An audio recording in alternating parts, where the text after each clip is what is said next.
তারেক রহমানের বোঝার পাল্টালো না। হ্যাঁ, তারেক রহমানের রুচি আর পাল্টালো না। দল তো করতে ইচ্ছা হয় না আসলে, এই দলটা করতে ইচ্ছা হয় না। তারেক রহমানের মাথা খারাপ হয়ে গেছে, কিচ্ছু হয় না। রাবিশ, একবারে রাবিশ। শরীরের জন্য তামাক বড়ই ক্ষতিকর, আর ধর্মের জন্য ইসলাম বড়ই ক্ষতিকর। হামাস ইসলামের জন্য ক্ষতিকর। বাংলাদেশের রাজনীতিতে কিছু নাম আছে যেগুলো শুনলেই বিতর্ক সামনে আসে।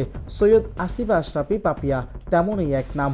তার আরেকটি পরিচয় হলো আলোচিত সমালোচিত বিএনপি নেতা হারুনুর রশিদের পুত্রী। অনেকের মতে পাপিয়া কোনো আদর্শের প্রতিনিধি নন, বরং সময় আর স্বার্থ বুঝে বারবার রূপ বদলানো এক রাজনৈতিক চরিত্র। বছরের বেশিরভাগ সময় যাকে রাজপথে দেখা যায় না, নির্বাচন এলেই তিনি হয়ে ওঠেন অতি সক্রিয়। কখনো নিজেকে উপস্থাপন করেন দলের ত্যাগী নেত্রী হিসেবে, আবার কখনো ইসলামপ্রিয় ধর্মভীরু নারী হিসেবে।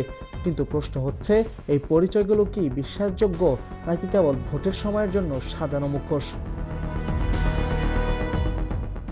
আসন্ন ত্রয়োদশ জাতীয় সংসদ নির্বাচনে চাঁপাইনবাবগঞ্জ ৩ আসনে বিএনপির প্রার্থী হারুনুর রশিদের হয়ে মাঠে নেমেছেন স্ত্রী পাপিয়া। এদিকে হারুনের বিতর্কিত কর্মকাণ্ডের কারণে জেলা বিএনপির নেতাকর্মীরা বয়কট করেছে। দলীয় নেতাকর্মীদের অনুপস্থিতিতে স্বামী হারুনের প্রচারের মূল ভরসা এখন স্ত্রী পাপিয়া ও ছেলে রুবাইয়াত ইবনে হারুন রাফি।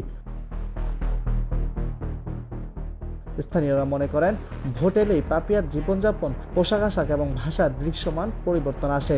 সারা বছর যে স্বাধীনতার চর্চা দেখা যায় না, প্রচারণার সময় সেটাই হয়ে ওঠে মূল পরিচয়। নিজেকে মুসলিম নারী হিসেবে তুলে ধরে ধর্মীয় অনুভূতিকে ব্যবহার করেন পাপিয়া। অন্যদিকে ইসলাম ধর্ম নিয়ে কটূক্তিও করেন। ইসলাম ধর্ম ও ধর্মীয় ব্যক্তিদের নিয়ে বিতর্কিত ও কটূক্তিমূলক মন্তব্য করতে দেখা গেছে তাকে।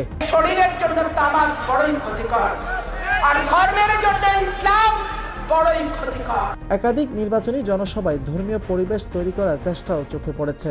মঞ্চে কোরআন তেলাওয়াত, ধর্মীয় বক্তব্য সবই থাকছে প্রচারণার অংশ হিসেবে। তবে একই মঞ্চে আযান চলাকালে বক্তব্য বন্ধ না রাখার ঘটনাও প্রশ্ন তুলেছে তার ধর্মীয় সংবেদনশীলতা নিয়ে। রাজনৈতিক শালীনতার ক্ষেত্রেও রয়েছে বিস্তর অভিযোগ। বিএনপিতে আনুষ্ঠানিকভাবে উল্লেখযোগ্য কোনো পদে না থেকেও নিজেকে প্রভাবশালী নেত্রী হিসেবে জাহির করার চেষ্টা করেছেন পাপিয়া। এমনকি দলের শীর্ষ নেতা তারেক রহমানকেও কটূক্তি থেকে বাদ দেননি, যার ভিডিও সামাজিক যোগাযোগ মাধ্যমে ছড়িয়ে পড়েছে। তারেক রহমানের বোঝার পাল্টালো না। হ্যাঁ, তারেক রহমানের রুচি আর পাল্টালো না। ওর তো নিজে ম্যাট্রিক পাস ও ভাই পাস আর বাইরে পছন্দ করে না। আপনার সাথে কন্ট্যাক্টের ভিত্তিতে যদি মানে মানে কমিটি হয়, কিচ্ছু হবে না। তারেক রহমানের মাথা খারাপ হয়ে গেছে, কিচ্ছু হবে না। রাবিশ, একবারে রাবিশ।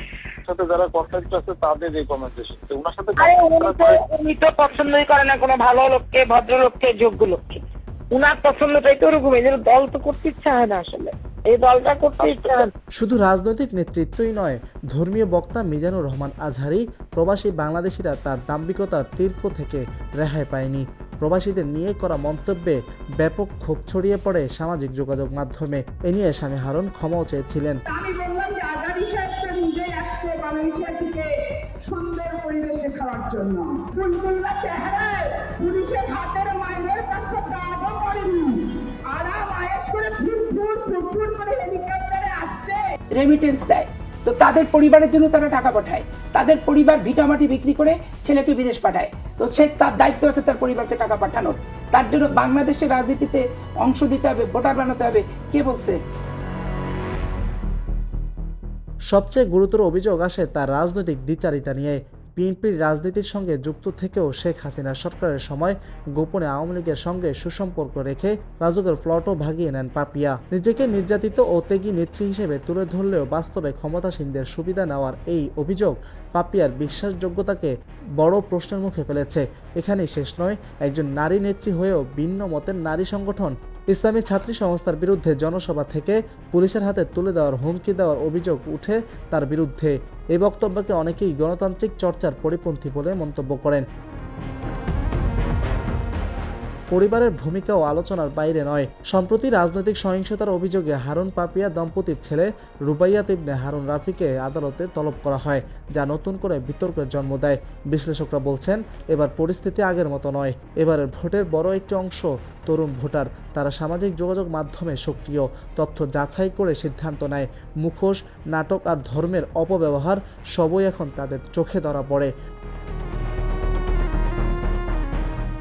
তারা বলছেন, জামায়াত মনোনীত প্রার্থী নুরুল ইসলাম বুলবুল দাঁড়িপাল্লার প্রতীকে অনেক সুবিধাজনক অবস্থানে রয়েছে।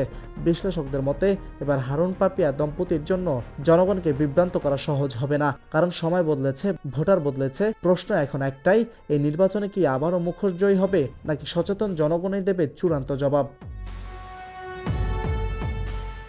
রাহাত বিল্লাহ, নিউজ ডেস্ক।